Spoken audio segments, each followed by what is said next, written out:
पढ़ेंगे प्रतिरोधों का समूहन में। अगले क्लास में प्रतिरोध के बारे में पढ़ चुके थे। आज हम लोग पढ़ेंगे श्रेणी काल में प्रतिरोध के लिए। श्रेणी काल में प्रतिरोध में प्रमाणित करे कि RS बराबर R1 plus R2 plus R3।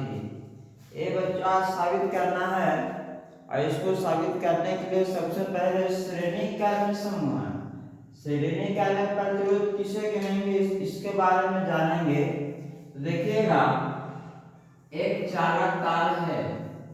इस चालक तार को एक ही चालक तार में 3 प्रतिरोध को जोड़ते हैं। इसको मान लेते हैं R1, इसको मान लेते हैं R2 प्रतिरोध,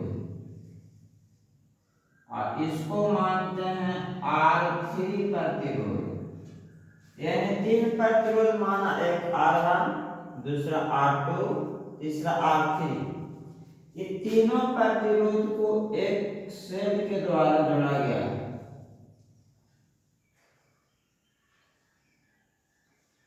एक सेल के द्वारा जोड़ा गया है, और जब इस सेल के द्वारा जोड़ा गया है, इसमें विद्युत धारा की बहाव होती है, जबकि इसका विभवांतर भी होता है। इस सेल का विभवांतर भी है, और इस सेल से होकर I धारा की बहाव हो रही है, और I धारा की बहाव होता है।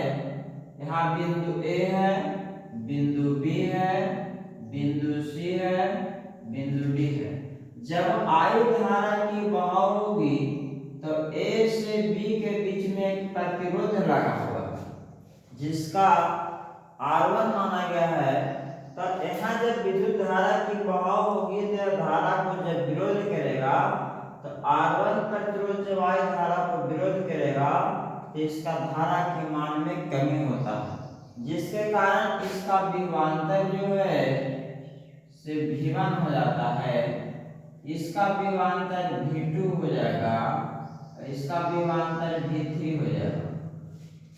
यह जो है श्रेणी काल में प्रतिरोध है। श्रेणी काल में प्रतिरोध किसे कहेंगे? तो वैसा प्रतिरोध जो एक ही चालक तार में भिन्न भिन्न प्रतिरोध को जोड़कर बनाया जाता है, उसी को कहते हैं श्रेणी काल में प्रतिरोध। और यह प्रतिरोध में साबित करना है कि RS बराबर R1 plus R2 plus R3। तो हमने एक चालक तार को लेते हैं, इसको V वोल्ट के विभवांतर वाले एक सेल से जोड़ते हैं, और एक सेल के माध्यम से जोड़ते हैं, तो इसमें I धारा की बहाव होती है, जिसका प्रतिरोध R1 R2 R3 है, और विभवांतर V1 V2 और V3 दिया हुआ है।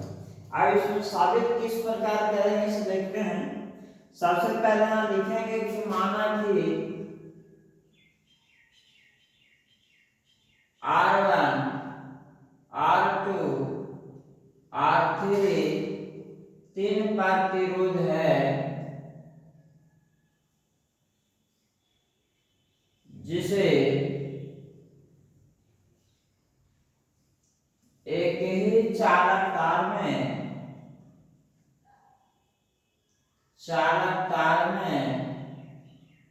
जोड़कर, एक ही चालक तार में जोड़कर श्रेणी काल में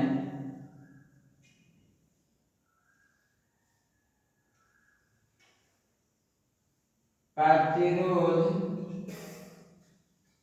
का समूहन बनाया गया है,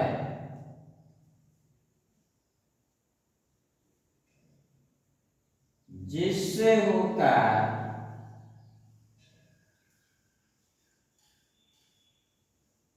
I धारा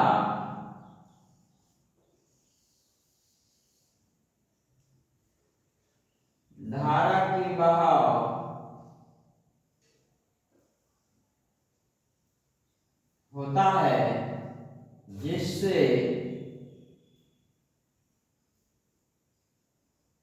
इसका विभवांतर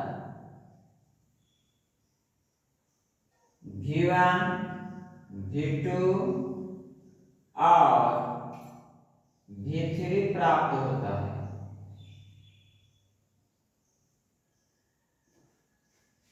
ऐसा होता है, ओम के नियम के अनुसार रखा गया है। ओम के नियम से V इक्वल टू होता है IR। अब देखिए इस चालक तार है बेटा, इसमें V वोल्ट विभवांतर का एक चालक तार में एक सेल को जोड़ा गया है। इससे I धारा की बहाव होती है। I धारा को बहाव होने से पहला विद्युत धारा की बहाव किसमें होता है, तो R1 प्रतिरोध में होता है, जिससे इसमें विभवांतर V1 उत्पन्न होता है। क्या उत्पन्न होता है, V1। और फिर पुनः जो धारा इसमें जो शेष बचता है, उस धारा B बिंदु से C बिंदु तक जाता है, तो इसमें R2 प्रतिरोध धारा का विरोध करता है और इसका विभवांतर V2 होता है। फिर शेष धारा जो है से C से D बिंदु तक जाती है, जिससे R3 प्रतिरोध धारा के विरोध करता है और विभवांतर V3 होता है। और पुनः शेष धारा फिर पुनः सेल में चला आता है। तो हमने लिखा कि माना कि R1 R2 R3 तीन प्रतिरोध है, जिससे एक ही चालक तार में जोड़कर श्रेणी कारक प्रतिरोध का समूहन बनाया गया। देखो R1 R2 R3 तीन प्रतिरोध है, एक ही चालक तार में जोड़ दिया गया है और जोड़ने के बाद इसको श्रेणी कारक एक समूहन बनाया गया है, जिससे होकर I धारा की बहाव होती है और जिससे इसका विभवांतर V1 V2 और V3 प्राप्त होता है। ओम का नियम में बताया था, ओम नामक वैज्ञानिक ने V बराबर आया, यानी बताया था धारा जो होता है, धारा और प्रतिरोध जो होता है वह क्या होता है, यानी आप बताया था प्रतिरोध जो है धारा और प्रतिरोध का गुणनफल जो है विभवांतर के क्या होता है, समानुपाती होता है, बराबर होता है। ठीक है। अब इसी प्रकार देखते हैं कि V बराबर क्या होता है IR, तो यह क्या होता है, ओम का नियम के अनुसार कहा गया था। इसी प्रकार यहाँ देखा जाए कि एक प्रतिरोध A और B बिंदु के बीच एक R1 प्रतिरोध है और इसका विभवांतर V1 है और इससे I धारा की बहाव हो रही है। तो इसी प्रकार क्या होगा, V1 इक्वल टू क्या होगा IR1 समीकरण 2। जिस प्रकार ओम नामक वैज्ञानिक ने लिखे हैं V बराबर IR, उसी प्रकार V1 बराबर क्या होगा IR1 होगा। फिर उसी प्रकार V2 बराबर IR2 समीकरण 3। फिर V3 बराबर IR3 समीकरण 4। V1 का मान IR1, V2 का मान IR2 और V3 का मान IR3, क्योंकि धारा एक ही धारा सभी से बह रहा है, इसीलिए इसमें धारा में कोई परिवर्तन नहीं हुआ। अब इस समीकरण को जोड़ते हैं, लिखेंगे समीकरण को जोड़ने पर, या हम जानते हैं विद्युतीय परिपथ से होकर बहने वाली कुल विभव, लिखेंगे विद्युतीय परिपथ में उत्पन्न कुल विभव V बराबर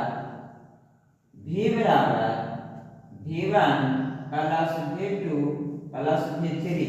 चूंकि यहाँ से V वोल्ट का विभवांतर से विद्युत धारा की बहाव हो रही है और इससे I धारा बह रहा है और यह A से B के बीच गया, तो R1 प्रतिरोध के कारण V1 विभवांतर उत्पन्न हुआ, R2 प्रतिरोध में V2, R3 प्रतिरोध में V3, तो कुल विभव क्या था, V था। तो V बराबर V1 plus V2 plus V3 लिखेंगे, तो V बराबर V1 plus V2 plus V3।